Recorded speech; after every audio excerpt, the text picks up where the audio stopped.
ირაკლი, ეს კუთხე განსხვავებული არის. წარმოებელია იტალიური ფირმა, სახელად ფრანკი. ეს იგივე არის, რასაც ფრენჩს ეძახიან ხოლმე? ხო, ჩვენთან ფრენჩს ეძახიან, მაგრამ არასოდეს ეძახიან ფრენჩს, რეალური სახელი არის ფრანკი. შემთხვევით წარმომადგენლობა ხო არა გვაქვს? რა თქმა უნდა, მაღაზია და ქსელი კალებს აქვს ამ ფირმასთან მჭიდრო კავშირი და წარმომადგენლობაც გვაქვს ფრანკთან. ანუ ოფიციალური შემომტანები ამ იარაღისა საქართველოში ვართ ჩვენ მაღაზია და ქსელი კალიბრი. ამ შემთხვევაში წარმოდგენილი ვაქვს რამდენიმე მოდელი ფრანკის. ეს არის ბოფრინტები სამ სხვადასხვა შესრულებაში და ნახევარავტომატური თოფებიც. როგორც იტალიური ხარისხი იქიდან გამომდინარე, მოიხსენებათ, რომ ძალიან მაღალ დონეზე დგას. ეს თოფები თავის შესრულებით ძალიან ლამაზებია, მორგებულებია ხარზე. სხვადასხვა ფასეთი კატეგორია აქვს და მე ალბათ გამოვარჩევდი აი მოკლებული ამ მოდელს, რომელიც ძალიან ელეგანტურად და ლამაზად გამოიყურება. მე დავნიშნე, რომ არის ფოლადის კალაპოტითა. ეს არის 2024 წლის მოდელი. სელექტორით არის აღჭურვილი. და ცოტა უფრო ახლოდან ხო არ განვიხილოთ ეს იარაღი. მოდი მე ამ იარაღს მე განვიხილავ, მე მინდა ამხრივ ნახევარავტომატური, რა თქვენ ის ნებართვით. კი ბატონო, ნახევარავტომატური ეს არის ფრენკი. და რატომ მაინც და მაინც ნახევარავტომატური ფრენკი. ორივე მოთხოვნადი მოდელებია სიმართლე რო ითქვას, მაგრამ იმ ინერციულის შესახებ უფრო ნაკლებად იცის ხალხმა, ვიდრე ბოფრინტების შესახებ და მოვადრო და ამათაც განვიხილავ. უბრალოდ მინდა ხაზი გაუსვა, რომ შესრულების სტილით აი ყური აი ამ მოდელს მინდა გავამახვილა ყურადღება კონდახებში როგორ ანუ ის მინდა თქვა, რომ ძალიან მრავალფეროვანი კონდახებს დააკვირდი როგორ განსხვავებული დამბაჩისებური კონდახი აქვს, აქ რაღაც თანამედროვე მოყვანილი კონდახი აქვს, კალაპოტი იქ ფერადი ვარანენით არის, დაფარვით არის, აქ ღია ფერის ნიკელირებული დაფარვა აქვს, აქ ლულებს შორის ნახე სავენტილაციო ღარი არა აქვს, იქ პირიქით დატოვებული აქვს ლულებს შორის ღარი და ანუ განსხვავებები არის ამ მოდელებში, ისევე როგორც წონა და ლულის სიგრძეები. რახან ეს ნახევარავტომატური მოდელები ნაკლებად ცნობილია და ნაკლებად იციან მოხმარებლებმა და ბევრი კითხვები იყო სხვათა შორის. კონკრეტულად ამ ფრანკის შესახებ, მინდა რომ ეს მოდელი განვიხილოთ ჯერ და შემდეგ მე ავარჩიოთ ნებისმიერი აქედან და იმასაც ვისაუბროთ, არ არის არანაირი პრობლემას არ წარმოადგენს. ეს მონადირეების არხია. მე მარლენი ვარ, ამ არხის ავტორი და წამყვანი. ვნადირობ, სადაც დაშვებულია ყველგან და ყველაფერზე, კანონის ფარგლებში. ვეძებ, ვეცნობი და ვიერებ თქვენთვის საინტერესო, გამორჩეული ისტორიების და უნარ-ჩვევების მქონე ხალხს. ეს არხი მონადირეებისაა. Adventures Live Geo. მოგესალმებით მეგობრებო, მაღაზიათა ქსელ კალიბრის თბილისში მდებარე ერთ-ერთი ფილიალიდან, რომელიც მდებარეობს ლეხ კაჩინსკის 20 ნომერში. ეს არის ყოფილი შავი ზღვის ქუჩა. სხვათა შორის ძალიან ადვილად იგუგლება პირდაპირ ამ სიტყვებით. ლეხ კაჩინსკი. ხო, ირაკლი, დღეს მე როგორც ხვდები, ეს არის ფრანგულია. ფრენჩი გიგძალო, ფრენჩი არ თქვი. შენ ხო იცი, რამოდენიმე ადამიანმა მოგწერა, რომ ფრენჩი რატო ქვია, ფრანგები უშვებენო? ხო და აბა ეხა გაგვიმარტე ვინ უშვებს და ვინ არიან რა. იტალიური ფირმა, სახელად ფრანკი. არავით არის ფრენჩი. არავით არის ფრენჩი. გასაგებია. ფრენჩ HT წერება, მაგრამ რეალურად იკითხება როგორც ანუ იტალიელები ამას კითხულობენ ფრანკი. მოკლედ ეგ გასათვალისწინებელი ამბავი. აი ესე ვაზნებირო, ბაშიერი პელაგრეს უეძახით. დიახ. ბასკიერი პელაგრია ეს. ხო. ბასკიერი. მართლა ბასკიერებს ეძახიან? ხო, ჩვენებურად მოვირგებთ ხოლმე, რა თქმა უნდა, დავამახინჯებთ ხოლმე ამ. კარგი. ირაკლი, შენ წეგან დაიწყე ეს ვიდეო იმით, რომ ერთ-ერთი საინტერესო მოდელი არის და ჩემთვის ცოტა უცნაური არის. რატო ან რა კრიტერიუმებით ყოფ ხოლმე, ასე ვთქვათ, შენთვის საინტერესო იარაღებს? ხო, სისტემური განსაკუთრებულობით და იმ ახალი ტენდენციებით, რომლებიც გამოყენებულია ხოლმე ამ მოდელში. ამ შემთხვევაში Affinity Franky Affinity 3.5 ქვია ამ მოდელს რა, რომელიც არის 99 მმ-იანი სალაზღით. როგორ კალიბრია 1299, ანუ სუპერ მაგნუმის ლულა გვაქვს ამ შემთხვევაში. სუპერ მაგნუმი. და იარაღი არის ინერციული სისტემა. ჩვენს არხზე არაერთი კითხვა იყო დასმული ესეთი, რომ სუპერ მაგნუმი ისვრის თუ არა ჩვეულებრივი მაგნუმის ვაზნებს. კი. ჩვეულებრივ ვაზნებს, რომელიც საერთოდ მაგნუმები არ არის? კი. ნებისმიერ. ნებისმიერს გაისვრის. თუმცა აქვე მინდა ხალხო კიდევ პირიქით არ უნდა ხდათ, პირიქით. ხო, აქვე უნდა ხაზი გაისვას. იყო ესეთი შემთხვევა, როდესაც ქარხანა დამამზადებელთან დაირეკა, დაიწერა, ასე ვთქვათ, ესეთი წერილი, სადაც კითხვა იყო ესეთი ირაკლი, რომ რატომ არისო, რომ ჩემიო იარაღიო, რომელშიც წერია პასპორტში უნდა ისროდეს ამდენ რაღაცა გაშლას უნდა აკეთებდესო, რატო არ აკმაყოფილებსო და ქარხნიდან მისწერეს ესე, რომ თუ ლულა გათვალისწინებულია კონკრეტული ვაზნისთვისო, უმჯობესია ის კონკრეტული ვაზნა ჩაიდოს, თუ გინდათ ამ ტესტებს ემთხვეოდესო. მართალია? რამდენი ხანია ვხადაღებ მაგას მე? ეს არხი მონადირეებისა. Adventures Live Geo. თუ გვინდა რომ გლულულიანი სანადირო თოფიდან მივიღოთ მაქსიმალური შედეგი იარაღის მონაცემებისა, უნდა ვიხმაროთ ზუსტად ის ვაზნა, რა ვაზნაც არის რეკომენდირებული ამ თოფის ლულისთვის გათვლილი. ანუ თოფის კალიბრია 1299, უმჯობესია რომ შიგნით იდოს ეს ვაზნა. იმ ეფექტის სრულად შესრულებისთვის იდოს თოფში იდოს 1299 მმ-იანი ვაზნა. მაგრამ ხალხო ეს იმას არ ნიშნავს, რომ თოფი არ გაისვრის. თოფი გაისვრის, შედეგი დადგება, მაინც ჩამოვაგდებთ იმ ფრინველს, რისთვისაც მაგრამ იქნება. ის შედეგი არ დაიდება, ეს ასე ვთქვათ, რასაც ქარხანა დამამზადებელი კპირდება. ხო, თქმა უნდა. აი მოკლედ, ეგ არ კეთდება. კარგი, მოდი წავინაცვლოთ ახლა ცოტა წინ და მე ამ იარაღზე ვხედავ ძალიან უცნაურ ორ ცალ აი ესეთ პატარა რაღაცას. რომელიც ეს არის მაგას ვქო ტექნიკური ხრელები, რომლებშიც მოჭრილი არის შესაბამისი ზომის ხრახნი. ამ ხრახნებზე შეგვიძლია დავამაგროთ ეგრეთ წოდებული პიკატინის ან ვივერის ესეთი რელსი, რომელზეც შემდეგ მოვათავსებთ სხვადასხვა სამიზნე მოწყობილობებს, მათ შორის კოლიმატორულ მოწყობილობას. რამდენად პოპულარული არის მაგალითად ახლა ვხედავ რომ კოლიმატორებმა რაღაცა მოიჭიდა ფეხი საზოგადოებაში და რამდენად პოპულარულია თუ არა ჩვენს ქვეყანაში კოლიმატორები გლულულიან იარაღებზე. გლულულიანებზე მე არ შემხედრია და არც მე ვარ მომხრე გლულულიანი იარაღზე კოლიმატორი დამძიმებას უთა არ იყოს არასდროს მიმაჩნია. ქვემეხიდან რომ ბეგურებს სრულად დაუწყდა ახლობთ ეგეთი ვარიანტი. გასაგებია, მაგრამ თუმცა ჩვენ ამ იარაღებს ვიყენებთ ასევე კიდევ ცალიტყვით, ხო?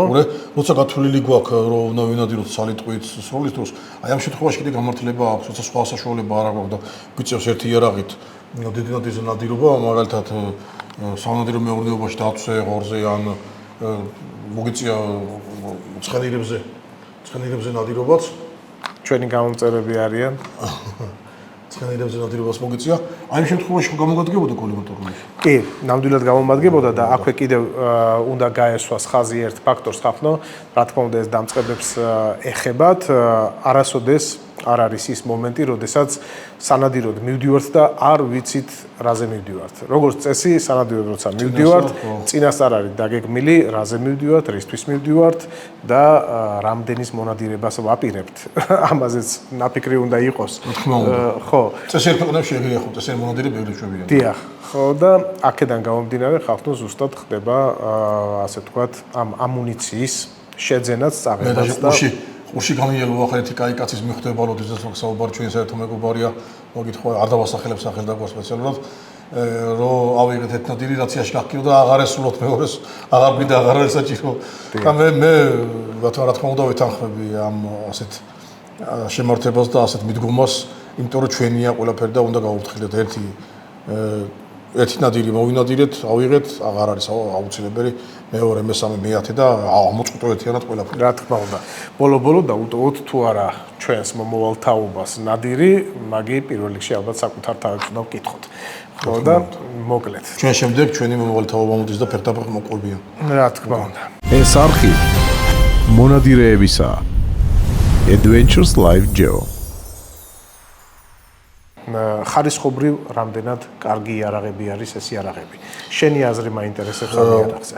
მოგეხსენება რომ იტალია ერთ-ერთი ძირძველი ქვეყანაა იარაღ წარმოების სფეროში, ჯერ მარტო რო ავიღოთ ესეთი ძალიან ცნობილი ბრენდი ბერეტა მე-15 საუკუნიდან აწარმოებს სანადირო და არა მარტო სანადირო მათ შორის საბრძოლო იარაღს და მე ბერეტა სპეციალურად დავიწყე, იმიტომ რომ ყველაზე ძველი წარმომადგენელი იტალიაში იარაღ წარმოებისა ეს კონკრეტულად ეს ფირმა, მაგრამ არსებობს και ფირმები, მაგალითად იგივე პენელი, იგივე ბრედა, იგივე ფრანკი, რომლებიც ძალიან კარგ მაღალ ხარისხის იარაღს აწარმოებენ და ეს ყოველივე დასტურდება კიდე იმ მოთხოვნით, რა მოთხოვნაც ზოგადად მსოფლიოშია ამ ფირმის იარაღებზე. მსოფლიოს ყველა კუთხეში, ყველა ნაწილში იყიდება როგორც ფრანკის, ისევე ბერეტას და ბენელის იარაღები, ისევე ბრედას იარაღები. ჩვენთვის ყველაზე ცნობილი მაინც რჩება ბერეტა, იმიტომ რომ ძალიან დიდ რესურსს და დიდ თანხებს დევს ეს ფირმა თავისი პროდუქციის რეკლამირებაში და ძალიან ფართო ასორტიმენტი აქვს იარაღებისა, ისევე როგორც ხრახნელულიანი მოკლე იარაღი, შაშხანები, მათ შორის გლულულიანების ამდენიმე ასეულობით მოდელია და როგორც ახლა აღნიშნე მე-15 საუკუნიდან აწარმოებს ამ იარაღს.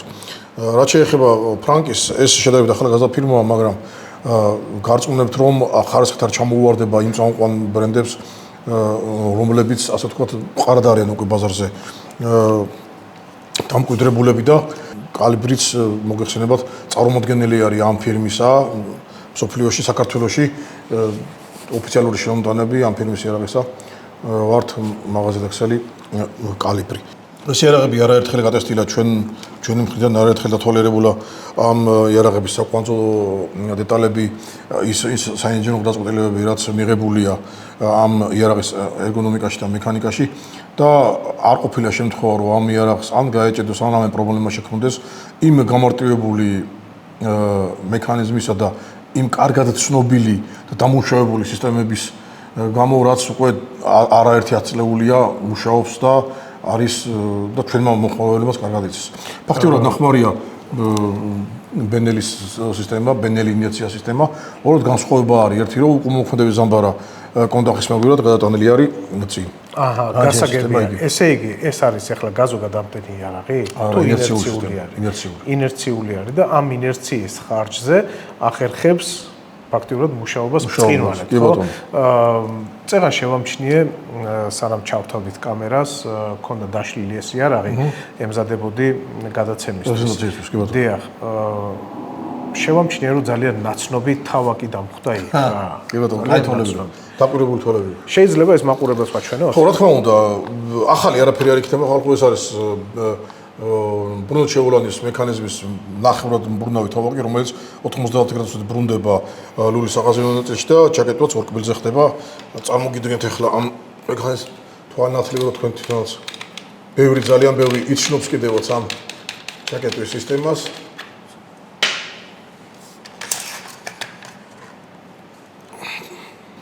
შევა ლულაში და დააკვირდება და ტრიალდება?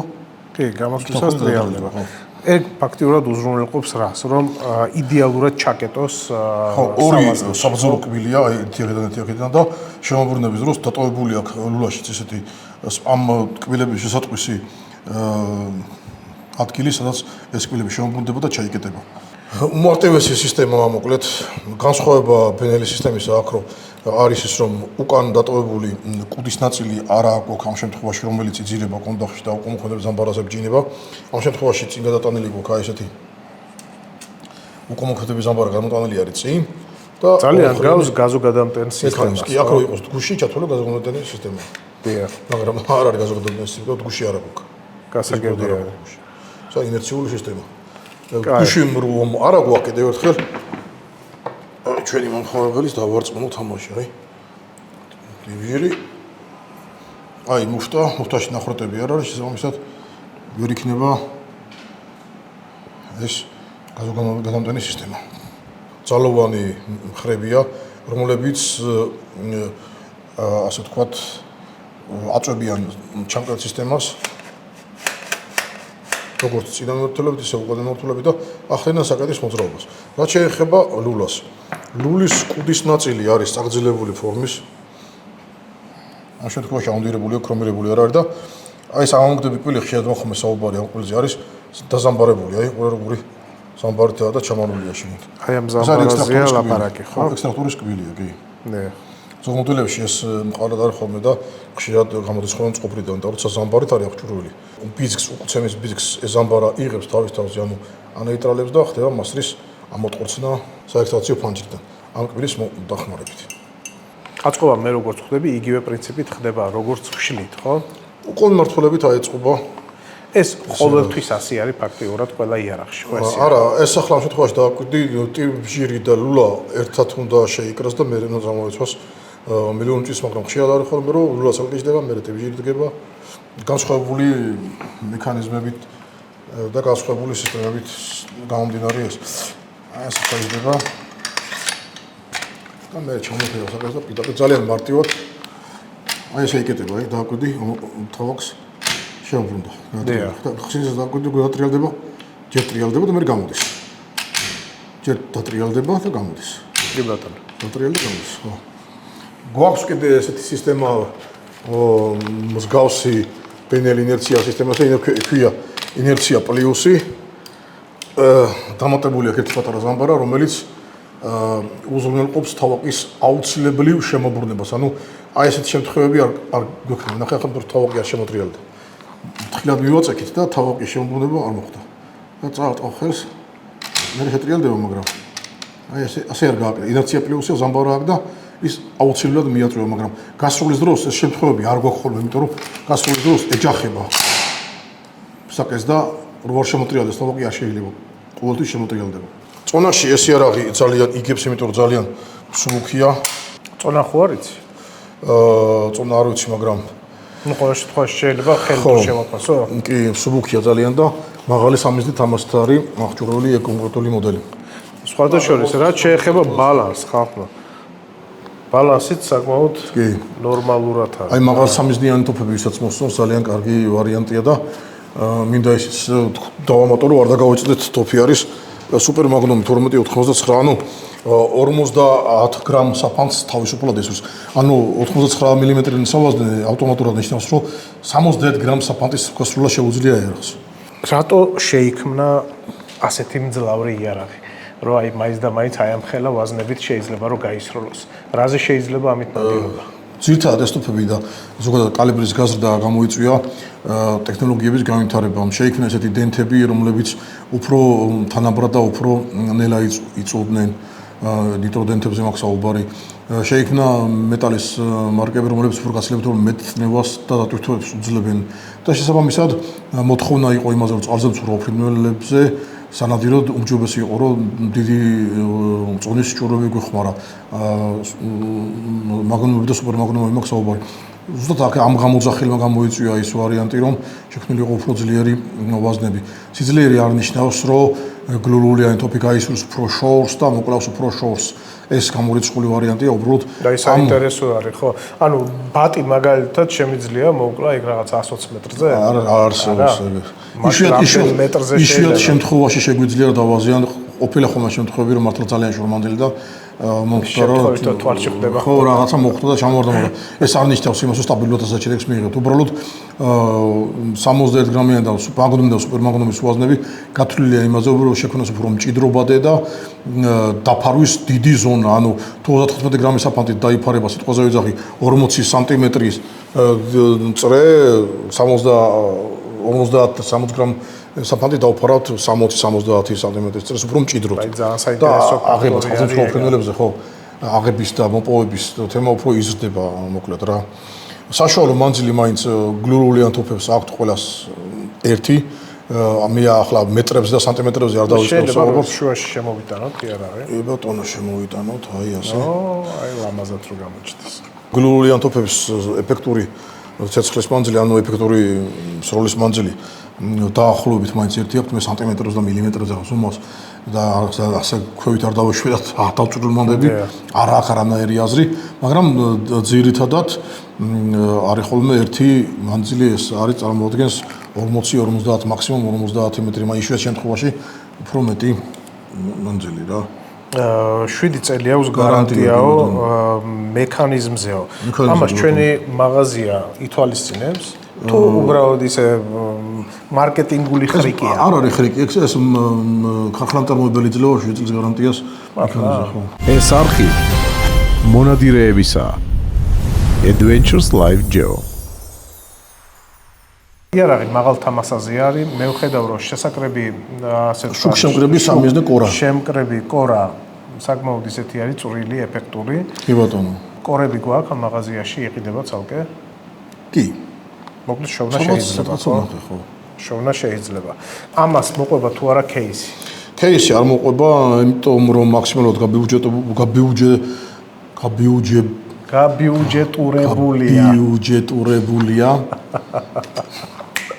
გაბიუჯეტურებულია. ბიუჯეტური იარაღია მოკლედ და ცალკე მოყვება ჩუქური შევიწროებები, 5 სანტიმეტრიანი ჩუქური შევიწროებებია, რომელიც გათვლილი ასევე ფოლადის საფანზე, მოყვება კანჩახრახნი, რომელთაც ხდება ჩუქური შევიწროებების ჩახრახნაში, მოყვება სარემნე სწრაფმოსახსნელი ყულფები და კონდახის სარეგულირო ფირფიტები. კონდახის დახრეს სარეგულირო ფირფიტები. მოკლედ, ყველაფერი ის მოყვება, რაც შეიძლება რომ მოყვებოდეს. ხო, იარაღს იმისათვის რომ ასე ვთქვათ, მოირგო ადამიანმა შენს საკუთარ აღნაგობაზე. აღნაგობაზე კი გაბარდებზე. რაც შეეხება ფასს, ჩემო მეგობრებო, ძალიან გთხოვთ, დარეკეთ მაღაზიაში, რომლის ტელეფონის ნომერიც ამ ვიდეოს ქვეშ იქნება მითითებული და მოიკითხეთ კონკრეტულად ამ იარაღის ფასი და მაღაზია გეტყვით. ირაკლისთან არ დარეკოთ. ირაკლისთან არ დარეკოთ. ეს არხი მონადირეებისა. Adventures Live Geo. ჩემო ირაკლი, მე ვფიქრობ, რომ ამაზე შეიძლება რომ დავასრულოთ ამ იარაღის განხილვა. ნუ, პრინციპში ეს განხილვაც არ არის, ალბათ უფრო გაცნობა არის მაყურებლებისათვის თუ რა იარაღი არის შემოსული ჩვენთან მაღაზიაში. ანუ არ მე კიდე შენიშნებოდ ერთი ხაზი მინდა გავუსვა იმას, რომ ჩვენ ასე ვთქვათ პირდაპირ გაგებით არ ვაწევთ იარაღის რეკლამირებას, უბრალოდ გაცნობითი ხასიათის ვიდეოებს ვწერთ. ჩვენ მომხმარებელმა რო იცოდეს თუ რა არის, რა გვაქვს ასორტიმენტში გაყიდვაში და თუ რა მახასიათებლებით გამოირჩევა ესე თუ ის სანადირო იქნება თუ ხრახნელულიანი იარაღი. ტაქტიკური თუ არა ტაქტიკური მოკლედ. ძალიან მარტივია, რო არ იქექოთ წიგნებში და რაღაც ვიღაცამ სწორი ინფორმაცია რო არ მოგაწოდოთ, ანუ ჩვენ ვიღებთ ჩვენ თავზე ამ ვალდებულებას და გაცნობითი ხასიათის ვიდეოებს ვწერთ.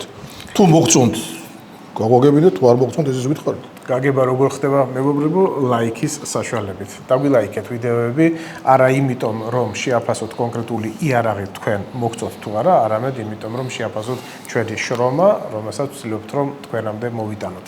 მოგლეთ. ჩვენს გვერდში იყავით, ხახო, არხის გამოწერა არ დაგავიწყდეთ და რაც თავარია ამ იარაღის ფასი თუ დაგაინტერესებთ, დარეკეთ მაღაზიაში, რომლის ტელეფონის ნომერსაც ამ ვიდეოს ქვეშ მიგითითებთ. ნახვამდის. მომავალ შეხვედრამდე.